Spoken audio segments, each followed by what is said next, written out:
অনেক বছর আগে এক গরিব ধৈর্যশীলা নারী ছিলেন। তার জীবন ছিল কষ্টে ভরা। স্বামী নেই, ছোট ছোট সন্তান, খাবারের অভাব আর প্রতিদিনের অনিশ্চয়তা। তবু তিনি কখনো আল্লাহর কাছে অভিযোগ করতেন না।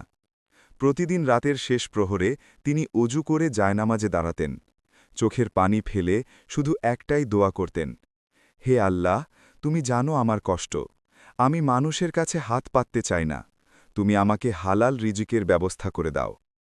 দিনের বেলা তিনি মানুষের ঘরে কাজ করতেন। একদিন কাজ শেষে বাড়ি ফেরার সময় পথে একটি থলে পড়ে থাকতে দেখলেন। খুলে দেখলেন ভেতরে অনেক টাকা।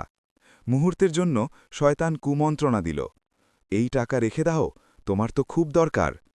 কিন্তু সাথে সাথে তিনি বললেন, না, এটা হারাম। আল্লাহ হারাম দিয়ে আমার দোয়া কবুল করবেন না। তিনি থলেটা তুলে নিয়ে বাজারে দাঁড়িয়ে জোরে জোরে বলতে লাগলেন, কার টাকা হারিয়েছে?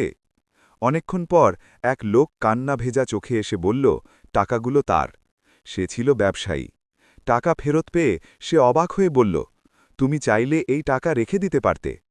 নারী শান্ত কণ্ঠে বললেন, আমি আল্লাহকে ভয় করি।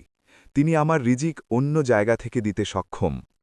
লোকটি তার সততায় এতটাই মুগ্ধ হল যে সে নারীকে নিজের ব্যবসায় কাজের সুযোগ দিল এবং নিয়মিত ভালো বেতন দিতে লাগল। কিছুদিনের মধ্যেই নারীর জীবনের অভাব দূর হয়ে গেল। সন্তানদের মুখে হাসি ফিরল। এই ঘটনা শুনে হজরত মুহাম্মদ সাল্লাল্লাহু আলাইহি ওয়াসাল্লাম বলেছিলেন, যে ব্যক্তি আল্লাহর উপর ভরসা করে, আল্লাহ তার জন্য এমন পথ খুলে দেন যা সে কল্পনাও করতে পারে না। শিক্ষা: দোয়া কবুল হতে সময় লাগতে পারে, কিন্তু আল্লাহ কখনও দোয়া ফিরিয়ে দেন না।